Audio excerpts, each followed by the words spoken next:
Do you want me to get started, Andy?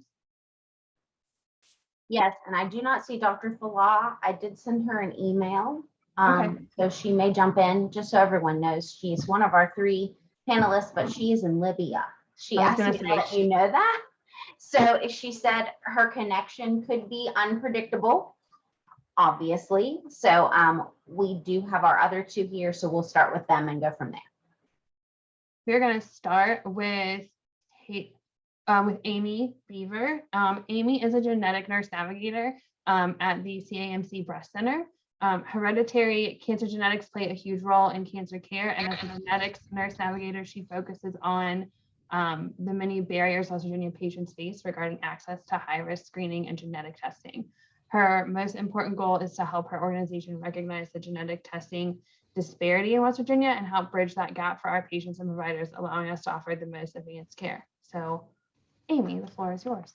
Hi, good morning. Thank you for the invitation to be here. I work at CMC Breast Center. We are located inside of CMC's Cancer Center. I've worked here since about 2009, mainly focusing on breast cancer. We do a lot of, we're a screening facility who does, we do mammograms, ultrasounds. We also do breast biopsies. So diagnosis is an important part of our program, which brings in genetic testing. I was first introduced to genetic testing in 2010. We had a physician-driven program by one of our breast surgeons. So I've been working in genetics for several years. And we have had so many barriers ourselves to offering genetic testing with a lot of different barriers. In the beginning, it was testing not being available, being super expensive, to now it's a lot more accessible. It's a lot more affordable. Now we're trying to decide, how do you screen? How do you offer testing? And how do you do all of that by complying with national standards and organizational standards? So I've been involved in all of that. I think the biggest disparity in West Virginia is probably just access to testing. Testing is something that's not readily available at your PCP's office or your GYN's office, like our routine preventative care strategies. It can be, it's something that can be accessible, but it hasn't been adopted very well yet. If you use a model that relies on outside a referral base, we have a genetic specialist in Huntington and in Morgantown. So for a lot of our rural patients, that is a huge burden, especially for those that we see here at the Cancer Center. That's a up to 3 to 4 hour drive in some instances. So that really isn't the most efficient way to go about addressing that disparity. Cost, genetics is now part of standard of care. It's recommended by many of our societies and colleges, including National Comprehensive Cancer Network. So it is something that we have to figure out how to implement in our standard of care and treatment, prevention, as well as treatment for cancer. And it can impact an organization, because once you start testing patients, you do find mutations. Those mutations have to be addressed and taken care of, surveillance, more screenings. So it not only impacts your private practice, but it's going to impact your whole organization and your community. So I know it's something that that's a problem for us and a barrier for us. I know it's actually probably worldwide when I talk to a lot of other facilities, but I'm just here to help propel West Virginia to the future.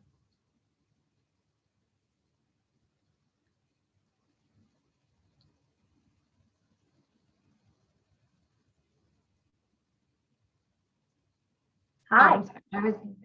Thank you. Are you good, Abby? Yeah. Okay. I was making sure that she was good. Don't forget to put any questions you have for Amy in the chat. Next, we have Dr. Nadia Falah. Dr. Falah is currently a fellow in biomedical genetics at the Department of Genetics at Duke University. She is a former assistant professor in the Department of Pediatrics, Division of Genetics and Metabolism at West Virginia University, and a former member of the WVU Cancer Institute. She is one of the West Virginia Advisory, a member of the West Virginia Advisory Council on Rare Disease. Dr. Falah is a board certified in medical genetics. She's a member of the American College of Medical Genetics and Genomics. Dr. Falah's work has been published in peer-reviewed journals, and she has presented at medical conferences. She also serves as a reviewer for several medical journals and is a consultant for Magellan RX Management LLC. I probably mispronounced that.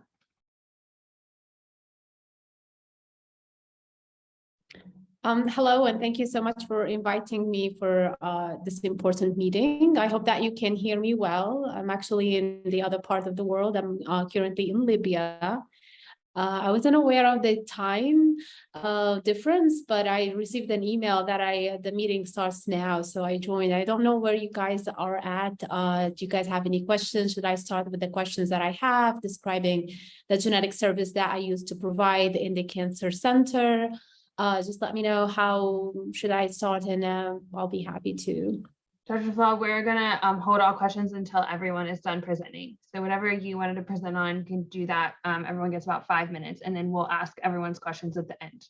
Sure. Yeah. So I started the cancer genetic clinic in about 2017, and definitely cancer genetic is very important, not just to our cancer patients, but also to a non-cancer patient who have a family history of cancer.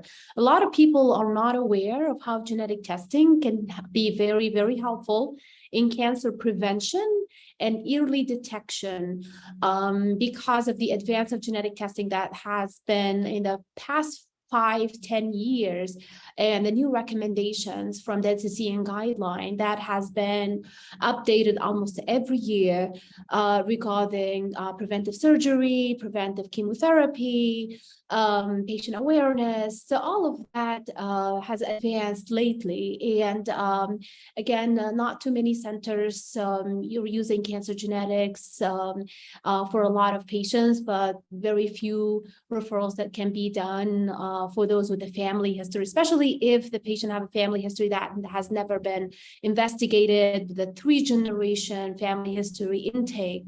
So I am very genetic champion, and I highly recommend that genetic be part of the cancer center and part of cancer prevention and detection programs to help detect cancer early and provide screening recommendation and education to patients.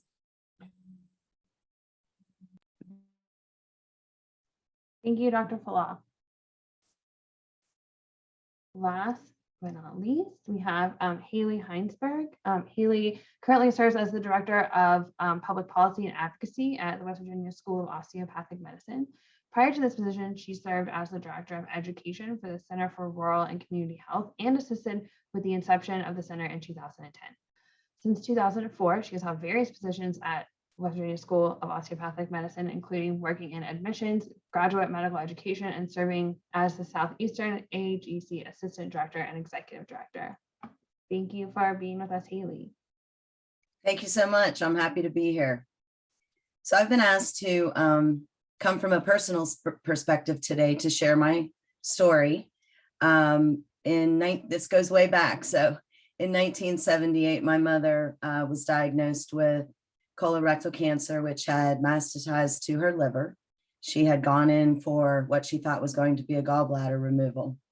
And they, during the surgery, they found out that she actually had colon cancer, and they cited it in the liver initially. So back then, there was not as many advances in cancer as there are now. There was no hospice in rural communities, and the hospice was just a concept that was being started in the urban areas. Fast forward, she passed away in 1979, almost a year later, and was a true advocate for cancer patients during that time. So fast forward now to when I'm about 25 years old, I had my mother fortunately had a very progressive oncologist, and he got my sister and I involved in a Johns Hopkins psychogenetic colorectal research study. And so this was in the early 90s. And I was about 24, 25, and my sister and I were both in it. So back then they were trying to find out if people knew what their genetic, predisposed conditions might be for certain cancers or certain diseases, primarily cancer. How would they handle those things? Would it be that they did nothing? Would it be that they became very worrisome and concerned and even possibly suicidal? Or was it that they took action and became proactive in their prevention measures? So that's why it was the psychogenetic. The actual genetic testing was only 70% had only 70% efficacy. And my sister was negative, and I unfortunately ended up being positive. However, the test showed that I was negative, and it wasn't until I got a colonoscopy at the age of 27 that I found out that I had hyperplastic polyps. So they recommended I was involved in the study for many, many years. So I then was recommended to have a colonoscopy 3 years later at the age of 31. And I had tubular adenomas removed from my colon at that time. And so from then on, I had gone in for every 3 years, and generally almost every time had tubular adenomas removed. So I have hereditary polyposis for tubular adenomas. And it wasn't until, as I was following my doctor's orders, we went from 3 years to 5 years because the polyps weren't that large. And so now I'm on a 5-year schedule. I'm due this summer to have my updated colonoscopy that I follow very strictly, because this has given me an opportunity to not fall into the same fate that my mother would have had. And so I believe that if I had not been involved in that study, that I would not be here with you today, that I probably would have got colon cancer, acquired that, and probably at the same rate and the same age roughly that she had developed it. So really that's why I'm here, to share with you the importance of sharing with your patients that genetic testing is a new tool in the toolbox for cancer prevention. And that I'm very grateful that I had people around me that were very proactive and encouraged me to follow the study and be involved in it for many, many years. So, being that cancer research subject, I was, participant, I was grateful that I had that opportunity, and it probably saved my life. So that's my story. I mean, I can go into further details about it, but I'm happy to share that and take any questions from the participants here at Mountains of Hope. So thank you very much. Thank you very much, Haley. I'm going to move on to some questions that we have. We have some questions that were asked prior to the presentations, I think through your registration. And again, please put any other questions you have in the chat. So I'm going to start with a question. Questions for Dr. Falah and for Amy. How do cancer genetics prevent cancer?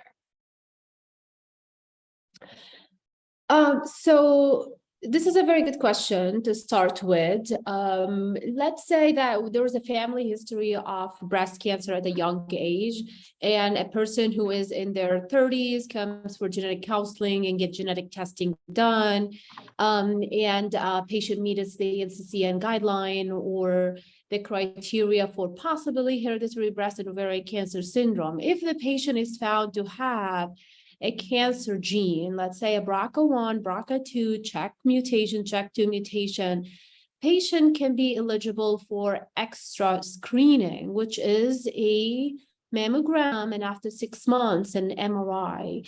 And by the age of 45, patient could be eligible for a preventive mastectomy. So that can also be very helpful to prevent cancer for the long term. Now, patients with BRCA mutations may have a high risk of breast cancer, can be up to 85%. And having a double mastectomy by the age of 45 can decrease that risk to about 1 to 2%. Even after the double mastectomy, patients still have a risk for cancer. Now, on the other hand, Patients with BRCA mutations may also benefit from ovarian cancer prevention, which is, again, considerably by the age of 45, we may recommend considering removing the ovaries, especially that ovarian cancer, there is no screening for that. So if the person has completed their family, they may remove the ovaries, which will prevent two cancers. One is the ovarian cancer, and the second is the breast cancer. A lot of people don't know that by removing the ovaries, you decrease your chance of developing breast cancer. And the list can go on and on regarding other types of cancer, but I gave you a breast cancer as an example. More details can be given about colon cancer. And just to give you a very simple tip for those who have a family history of cancer and may have a gene may benefit from having a baby aspirin. A baby aspirin has shown to decrease risk of developing colon cancer for those patients at risk. And it's now there are studies that look into sporadic colon cancer. So again, every gene and every type of cancer, there is a specific recommendations that may help a patient who has cancer and patients who don't have cancers. And I can tell you that too many people or too many patients with breast cancer, they don't know that genetic testing may benefit them from knowing if they have a risk for ovarian cancer. So you're not just working on preventing breast cancer at that point, but also to prevent ovarian cancer. So the list can go on and on. The recommendation could be more in-depth and more detailed, and it's based on the gene and based on the NCCN recommendations.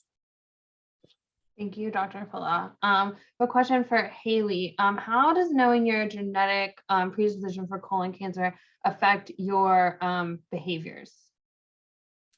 Okay, so I think knowing that, obviously, if I wouldn't go in for colonoscopies on a regular basis and keep up with that schedule, there's a good chance that I could end up having colon cancer. So also my diet, I do take a baby aspirin every day, and for other reasons too. It was recommended by my physician.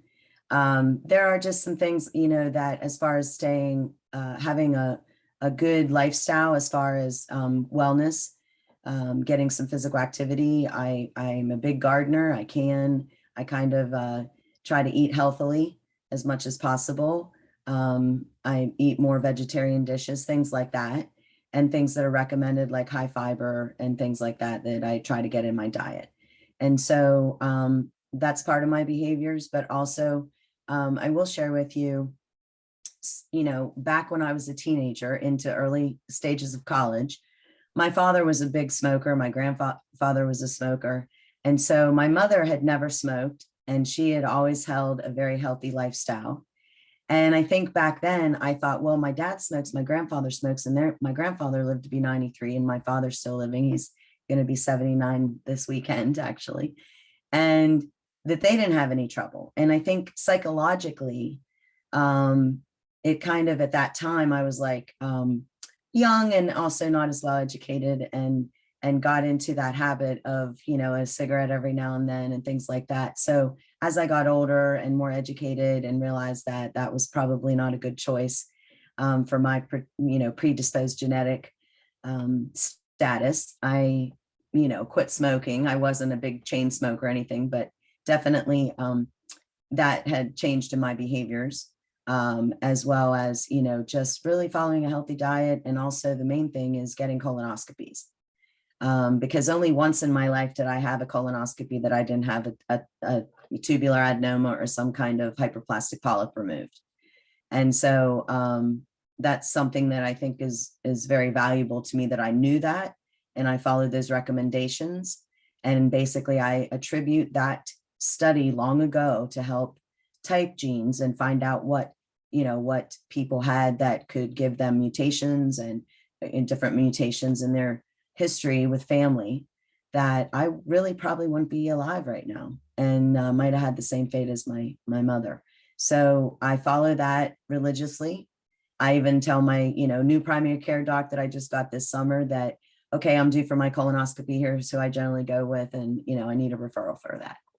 So being proactive when you know you have a gene mutation, I think is very critical in following and working in a partnership with your clinicians to keep on top of the best treatments and the best options that are available at this time. And that hopefully will continue to have more studies and more things that will come about that are definitely going to be benefiting people for prevention of cancer. Thank you for the question. Haley, in addition to that question, just sort of tacks onto it, how has knowing your genetic predisposition affected your mental health, if at all? Well, I think initially when it was a psychogenetic colorectal research study, they wanted to see early on, is learning about gene mutation valuable to patients, or is it more detrimental to them? And so there was a lot of very psychological questions of what if you find out you have a gene and the testing, what would you do? And what do you think you might do? And it wasn't all, you think, oh, of course I'd follow everything. If sometimes people become very depressed when they find out they have a mutated gene that now puts them in a situation where they have to constantly be monitoring things, or know that they're aware that there's a chance that they will end up having cancer if they don't take certain measures and steps. And you have to outweigh the pros and the cons with your clinicians and your family members and your providers as to, what's the best route for you and the best choice. And timing is very important as well. So I think that with my mental state, I was raised by my mother, who was very proactive. In fact, I will share with you that she advocated for hospice. It was in the urban areas, as I'd mentioned before, but it was not in the rural communities. And my family was very instrumental in creating the first hospice in the country that was associated with a rural community. So I'm very proud of that. We built a hospice unit in lieu of flowers. We raised money for a long time to build the hospice unit in Wimber Hospital. It's up 219 in Pennsylvania. And they dedicated it to her, and there was a bronze bust at the entrance. And so it was a very small area. It had 2 bedrooms and a common area with a living room and a kitchen and a fireplace. But it was a place where it was starting to have breakthrough with rural communities. So, that I think helped me be very proactive, and seeing my parents being proactive. My mom would go on TV, even when she was ill, and talk about hospice and how much it could benefit patients. And now I'm so happy to see what hospice has become in this country. And so I think being proactive and positive, if you do find out that you have a gene, and knowing that you can make a difference in your health and your outcome if you follow the recommendations and work with your providers to have a successful outcome and live as long as you can in a happy life. So that initially I was a little disturbed that I had the gene and my sister didn't. In fact, I think I inherited all the negative genes in my family, but I try to take that in stride and know that, I have some control over it. So I think having that option to know I have choices and I have different strategies that work, and that if I follow that and keep on top of it, I should be pretty good.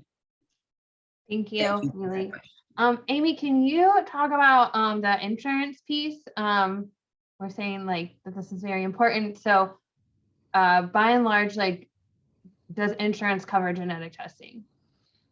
Real quickly, I want to add to the question prior to as well as pre-test education is so important for patients. So, making them aware that this test can, reveal some deleterious mutations is super important in assessing that before you test a patient. So pre-test education is super important on that piece. As far as insurance, most insurances are driven, what they cover is driven by our national guidelines. So all of our care is driven by guidelines, whether it's NCCN or your American College of Breast Surgeons or the U.S. Task Force. So genetic testing for specific patients, is recommended per guidelines. So most insurances do cover genetic testing for patients who qualify for that. A lot of the labs also have patient assistance programs for those who either their policies don't cover that, or they have high out of pockets, or maybe they don't have knowledge of their family history. There's a lot of patients who are adopted don't know a family history, so we can't prove necessity or need based on family history, but we can do different things. But yeah, and in my practice, I have found that it is widely covered by insurances if the patient meets the correct criteria. Great. The next question sort of, you can start, and then if Dr. Flaw wants to add on, she can. What provider is responsible for screening patients for genetic risk? The PCP, the gynecologist, med-onc? Is it everyone? I'm going to add to the insurance coverage, if that's okay, that genetic testing became more cheaper and cheaper over the years. In the past, probably 5 years, it was thousands. And a lot of patients sometimes are hesitant to come to the clinic just because they're worried about the bill of the test. However, nowadays, comprehensive cancer panels, if the test is not covered by insurance, it is $250. That we found a lot of patients can afford that, and a lot of patients get surprised that the test is $250 as of an out-of-pocket cost. So that's one of the barriers that a lot of referrals, they don't make it to the clinic. Patient be aware of that may increase adherence to referrals for whenever the primary care doctors send them to us. Now, for the question is who is responsible for sending patients to us? I think that primary care doctor taking an in-depth family history, as well as an oncologist, for example, for a patient with breast cancer at a young age, and she was never referred to a cancer genetic clinic. The oncologist should be responsible for educating the patient about the need of the genetic testing, as well as let her know that her testing could not just benefit her, but benefit other family members. So I think that I would say number one is the primary care doctors, and then for prevention, mainly for those who never had cancer, but a family history of cancer. But for those with cancers, I think the oncologist should be the one who is responsible for that referral, as well as educating the patient. And last but not least, patients themselves, patient awareness, education, courses that could be provided to them, educating them about the availability of genetic testing and who can benefit of this and why we're doing it. May help them even asking their primary care doctors or calling the hospital inquiring about if they can be eligible to see the patient without the referral, or having a genetic testing through their private doctors. We see many patients, they do the Ancestry.com, the 23andMe, because of how many advertisement it happens on TV, but we don't see patient requesting genetic testing or genetic consultations because of this doesn't happen as part of patient education or campaign to educate this society about the availability of this testing and why it is happening. And I get surprised sometimes that patient comes to my clinic and they say, what does genetics mean, or why I'm doing this? And I won't be surprised that many of the referrals, patients, they don't make it because their lack of understanding and their fear of the cost. So I think it's multiple places that are responsible for education and sending the patient, and even if you send the patient, is if the patient will be compliant with that referral or not.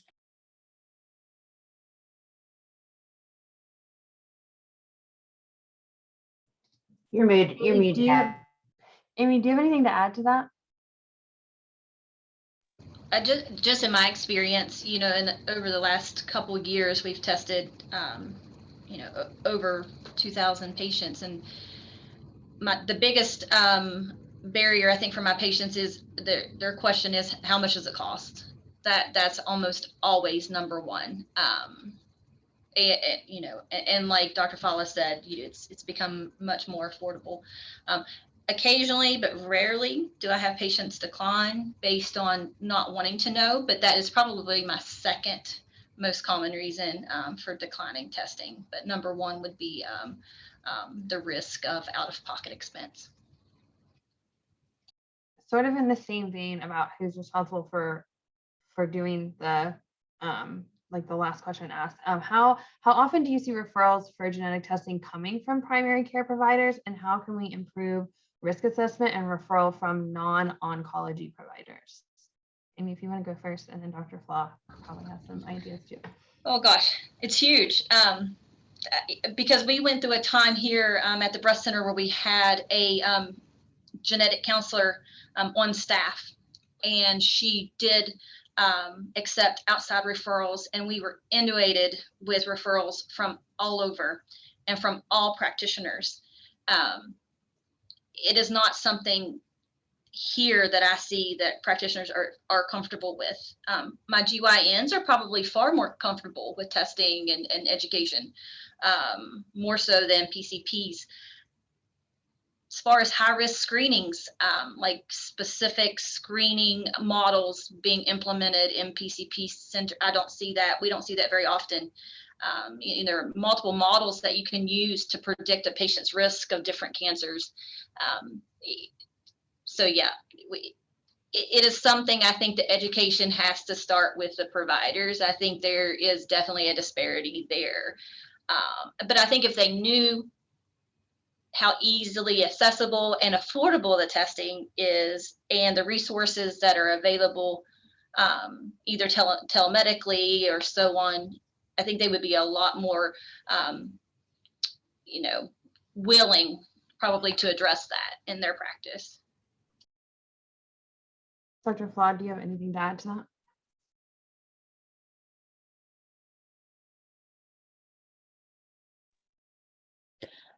So I want to add to that when I was doing my training, the genetic testing, the training that we had about the availability of testing or what we can offer is different from the availability now. So for example, now we have the free cell DNA testing, as well as more somatic panels, more recommendations.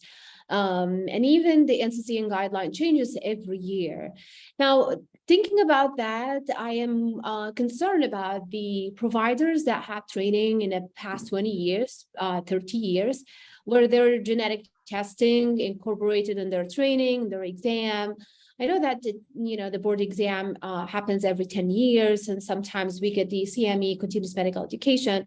But if you don't learn it and training, experiencing it as part of the advancing with the technologies and all of that, you may not be the one who are referring patients to us. And I can see from my experience that a lot of collaborations from young providers or a lot of young providers collaborate with us to and they use genetic service as part of their recommendations and the care that they provide, versus the probably older providers who have a lot of experience may not refer patients to us, maybe because they were practicing for years without using the genetic testing. Now, continuing medical education through the NCCN guideline, through the American College of Medical Genetics, and these could improve referrals from too many levels of providers, either new providers or older providers. And last thing is how we can improve it is collaborative work and working as a team and sending letters to the doctors. If you have patients with BRCA mutations, you send a letter to their primary care doctors. that also plays a major role for them to be aware of how you change the care of one person, and they may end up sending you more patients in similar situations. So I have seen and experienced that collaborative work through electronically may lead to providers sending you more patients as you refer to them or send them letters about their own patient and how genetic testing has changed their care and how it's tailored the screening based on who they are, not based on the general guideline for screening. Thank you, Dr. Flau. I have a question from the audience for Haley, and whoever asked this, if I don't ask it correctly, just interrupt me. So for Haley, do you believe health literacy is a factor in psychogenetic testing? And I think what they mean is health literacy a factor in someone participating in psychogenetic testing? I think, yes, I think that health literacy affects all aspects of decision-making, of understanding why prevention is so important.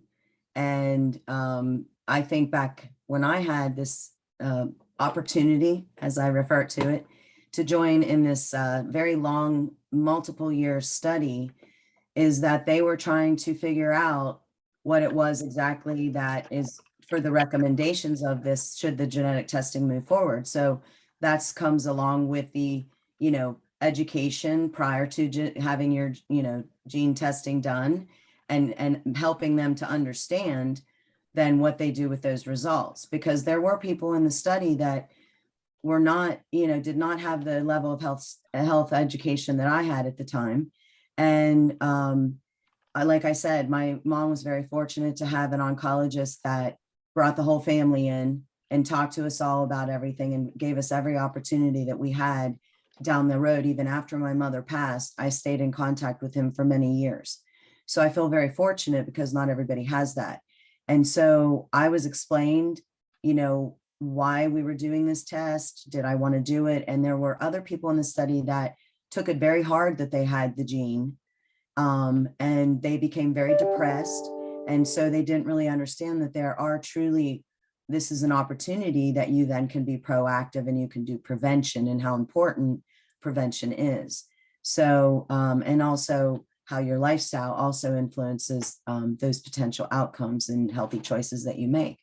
So I think that health literacy definitely affects people's decision to want to know, and psychologically that they have to understand that, or try to be encouraged and educated, that this is really another factor about themselves that gives them power, and offers them some things that can be a lifesaver, if you will, in the future, for them to take precautions. And so I'm totally supportive of it. I encourage anybody that has a familiar cancer in their family, that they seek out that opportunity. I was fortunate, I didn't have to pay for the testing, but again, the testing had originally shown it to be negative for me, when in fact that was part of learning about the testing, the genetic testing in itself. So if there weren't people like me that were willing to do that early on, we probably wouldn't have these genetic testing opportunities now that are more higher efficacy with them.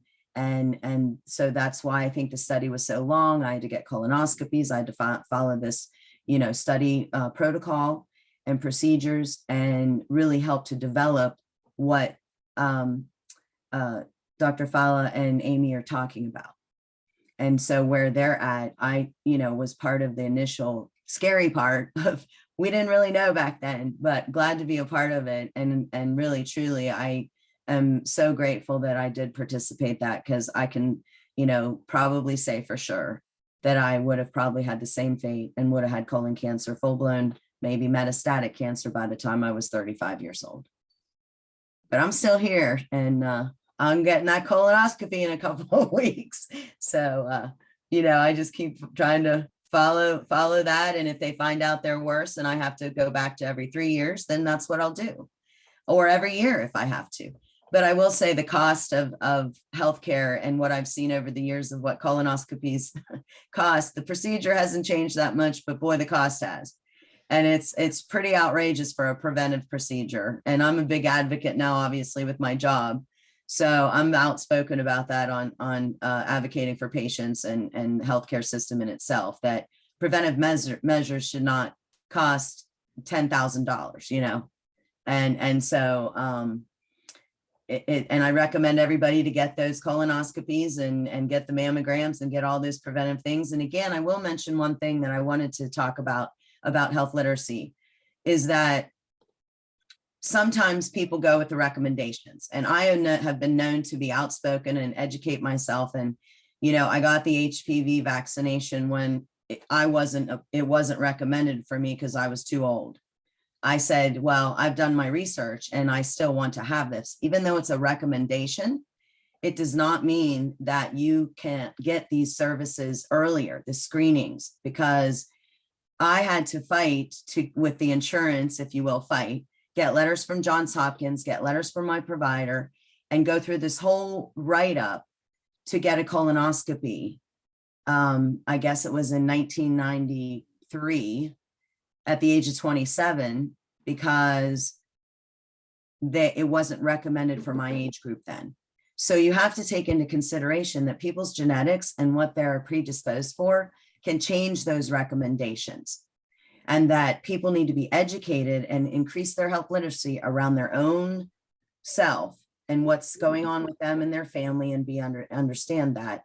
And then those that are maybe adopted and don't know, anytime there's a study that they want to potentially be involved in, that could be another option for them to find out some of their more predisposed genetic status. As far as, I mean, I'm just suggesting that because they are looking for different people to join in studies that will continue with genetic testing and still improve that. So just be forewarned, these are recommendations. And if you have something that can red flag that you should be earlier than what's recommended, by all means do it, or recommend that to, you know, the people that you work with. Thank you. Thank you, Haley. I'm just going to do a couple more questions. I have one for Amy and Dr. Falah. Is genetic testing for colorectal cancer recommended for individuals at high risk based on personal medical history, such as having irritable bowel disease, rather than family history?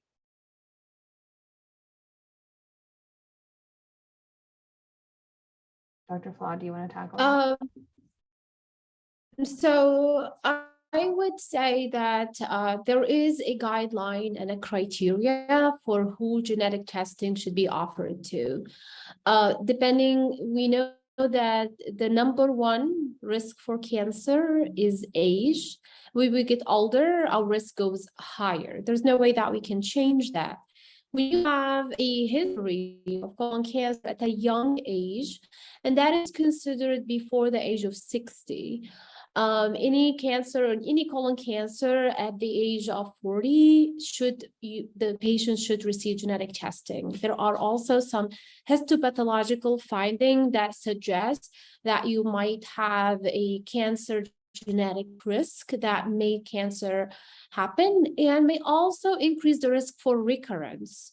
So if you have a colon cancer, for example, and need a genetic testing, that may change the recommendation further, and also the procedure. So some patients may benefit from total colectomy when they have cancer at a young age and they have, for example, the APC gene mutation. Others may benefit from larger resection rather than having just a polyps or removal of just a small piece of the cancer, because they might have a higher risk for recurrence. As I mentioned, nowadays, the personalized medicine, meaning that what type of cancer, what type of gene, there is a specific medication and chemotherapy that might be helpful. The location of the cancer can also let us know if this is likely to be a risk for genetic. For example, left side cancer, usually they are the ones that are associated with Lynch syndrome, versus if you have have a right, the right side is basically related to Lynch syndrome compared to the left side. So there is a criteria for that, and that is why we're available to evaluate patients. Now, if someone has a colon cancer and they come to our clinic, they don't have to have a genetic testing. The recommendation, maybe you don't qualify for genetic testing. It could be available, but you may not qualify for it. So not every patient that knocks our door, we order genetic testing for them, but we give them full detail about their own history and also a family history. Now, for those who are adopted, the NCCN guideline may waive some of the criteria, because if we don't know the family history, we may want it to be more conservative and offer them genetic testing that way. And this is not just for colon cancer, but also for breast cancer, for thyroid cancer, for melanoma, for pancreatic cancer, prostate cancer. The list started to be longer as much as we know better. Previously, the most common cancer genetic syndromes that we know are breast, ovarian, and colon. Now, the thyroid, the pancreatic, the prostate, the melanoma, and some also brain tumors. We are now knowing more and more testing is available, more screening and recommendations are available, and the guideline changes every year. It's very surprisingly, we have to be up to date every year. And our role in the genetic cancer center is not just to see the patient and offer them testing, but we also follow up with them to give them, if the test is reclassified over time, we also follow up with them to let them know if the recommendation has changed. And on top of that, we work as an advocate for them if they don't get covered by health insurance regarding either testing or screening or coverage. So we are working with our patients to provide them the best care for their prevention, not just clinically only, but also working to do a peer-to-peer with their insurance and educate medical directors in insurance companies about the guidelines and the new changes that happens almost every year with the new recommendations. I hope this answered your question. I think it probably did. I have one final question, and it is for all of our panelists. And the question says patients, but anyone really can fall into this for Haley's purposes. So how do you advise patients or people that you know that are afraid to know their genetic results?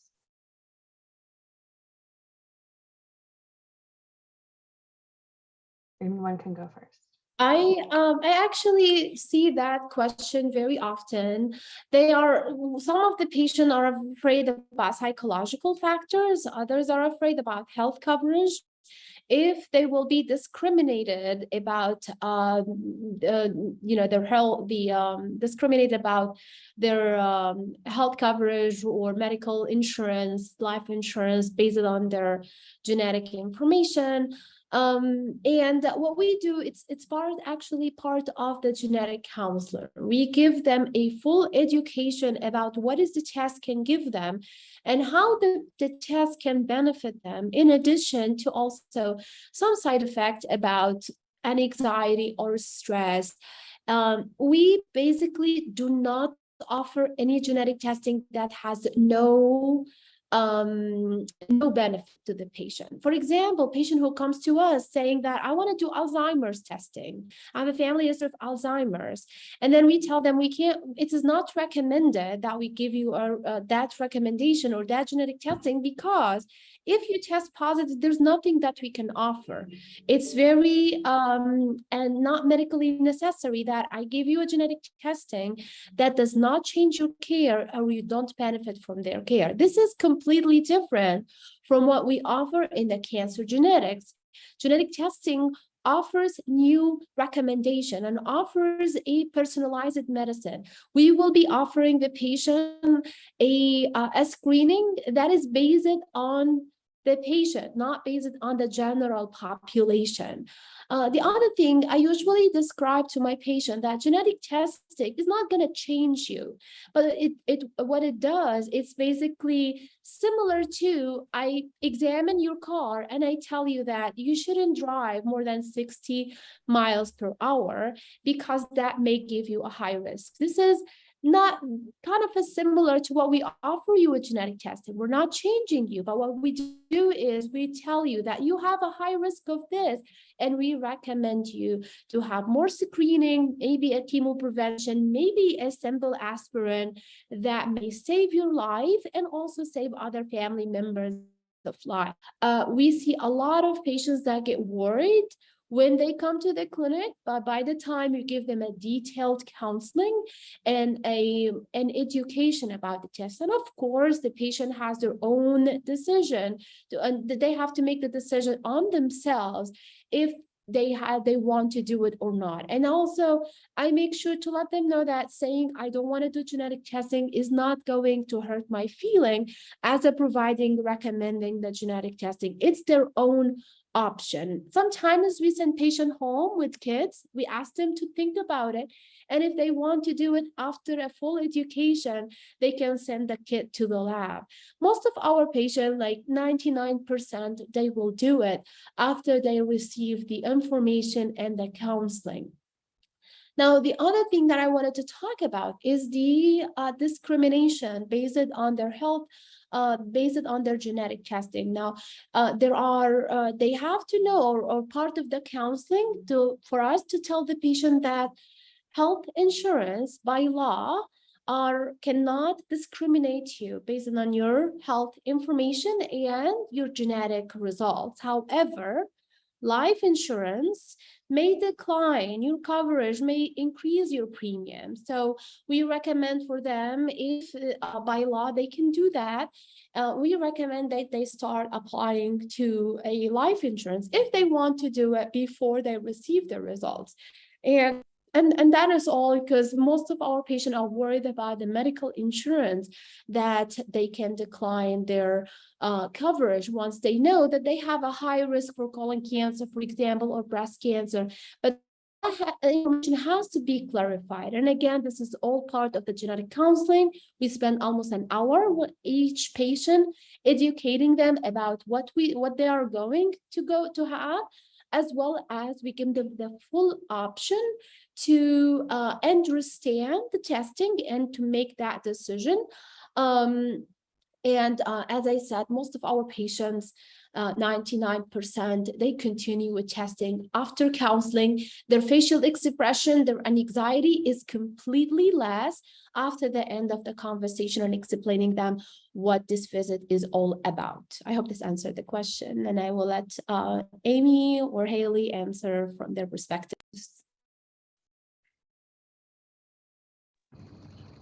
Yeah, I completely agree. It's informing your patient, and the education is a huge a piece of that. A lot of times patients will even come in to my office thinking, why should I get testing? What's it going to do? You know, what's it going to tell me? Like, they don't realize there are actual recommendations that change your surveillance and change your screening. So once they realize, oh, well, this is going to offer me an opportunity to be more proactive, they're totally on board as well. So yes, education and counseling is super important. Well said, ladies. Both of you said that very well.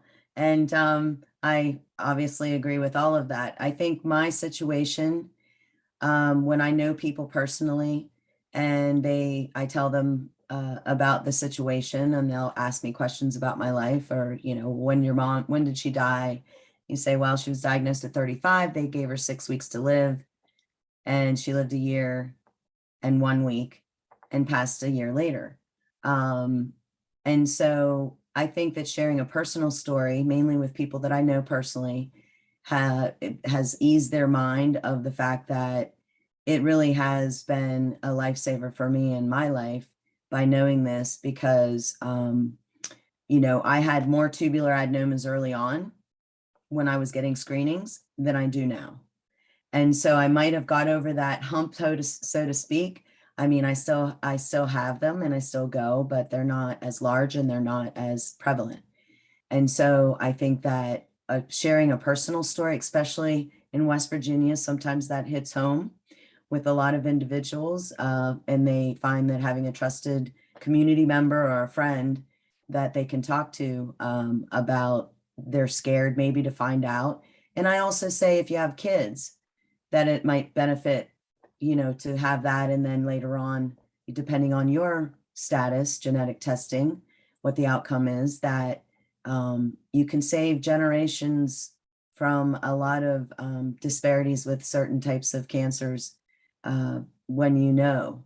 And knowledge is power, and it can help you be very proactive, as Amy has said. And I think that once they go through it, they realize that, ultimately knowing, because sometimes what you don't know, you don't know. And so knowing things about yourself gives you more understanding of the things that you need to do to stay healthy, and also to help maybe the generations that come behind you. So that's kind of what I encourage people to do. Thank you, everyone, for those answers. Thank you to all of our panelists for participating today. We are going to do a quick poll before we get into subcommittee reports. This poll is about where you would like us to have our next in-person meeting. We thought it would be best to take everyone's opinion into consideration. We know traveling, things like that can be more difficult. So you'll see a poll pop up on your screen asking for your top choice, and then your second and your third choice for where we would have our next in-person meeting. I apologize, it's not a ranking thing. My Zoom would not allow me to load an advanced poll. I don't know why, but this will suffice.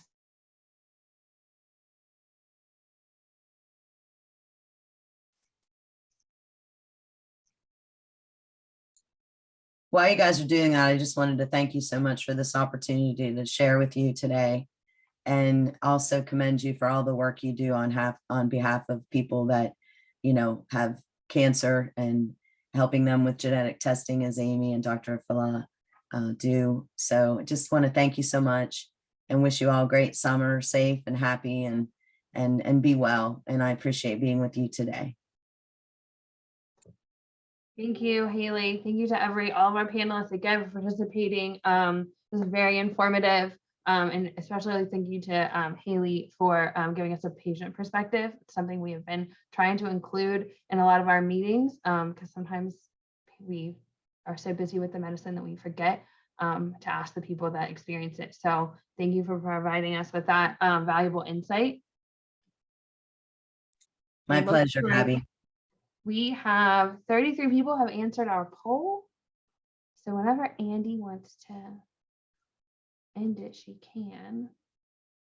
Okay, sounds good. Last call for the poll.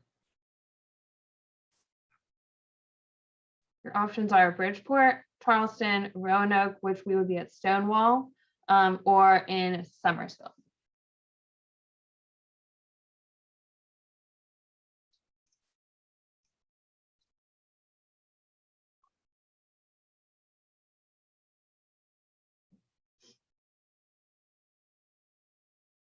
Okay.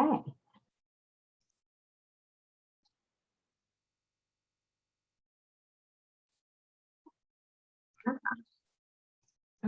I am going to, during subcommittee time, I am going to also put the post test and meeting evaluation in the chat, just because we really want to make sure you get out of here on time. That's important to us. So that'll be in the chat, and I'll share on the screen while Abby guides our subcommittee chairs through a really quick recap. Very quick, very, very, very quick. Okay, can someone from prevention just give us a 30-second what you discussed in your subcommittees? Okay, I'll start. Can you hear me? Yes. Okay, early prevention. We just discussed ribbons of faith and walk by faith very briefly, how we're adapting interfaith groups to the curriculum for next year. Amy and Kelsey gave an update on Pink and Pearl. We discussed our meeting from yesterday, gave the committee a general update on membership, how to increase our membership, and what Mary Ellen went over yesterday about the calendar dates and that sort of thing, about some grant reviews coming in, and what we were going to focus on for 2023. And that's about it. Thank you, Jenny. Someone from early detection? So I think that was early detection. I'm sorry. I'm sorry, that was me. I'm sorry. I should have everyone know the difference by now, but sometimes my head is spinning. Okay, Dana, do you want to go? Yeah, so prevention, we had a great turnout on our for our subcommittee meeting. And we talked about what they had spent the money on this year, that Sow and Grow program. We talked about just reminding everybody to share information on social media. Juliana kind of gave a little bit of an update on tobacco, what's going on with that. And Mary Ellen talked about the HPV grant, which is the Technical Assistance and Learning Collaborative. And then we discussed what to do with the funding for this next year coming up, and the consensus seemed to be something to do with sun safety. That sounds great. Does anyone else want to talk about quality of life, or you guys just want me to do it? Because Angela and Carrie, Angela had to get off early and Carrie was not able to be with us today. No? Okay, I'll do it. We just, Shelley gave an update about the Crow group. Their guide is about to be, I think, was approved by steering committee. And so I think it's just going through some final layers, and that will be out. They may do some sort of like training update at our next meeting. And then we're just talking about what we want to work on for the coming year. I think we are going to go in the direction of palliative care and end of life decisions. Those are both part of our cancer plan. So stay tuned for more on that. I think that's it. I think we had a great meeting. I appreciate everyone participating. Andy, anything else? Please complete the post test.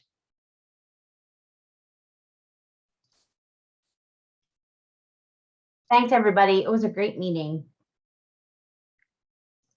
Thank you to our panelists as well. I appreciate you very much. It was a really great discussion. Thank you for having us. Thank you.